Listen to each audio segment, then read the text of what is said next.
Малко много се излагат. Да, това е готиното на предаването. Да, Сега... общо взето хем е сценарий, но покрай сценария всъщност това е реалността. Ако трябва да съм честен, смятам, че женския пик, така да се каже, на сексуалния пазар е някъде около 23 годишна възраст. Сега, това е мое мнение.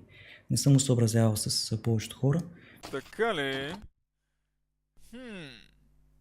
Защото много ми напомняш на едни други големи мислители в интернет пространството.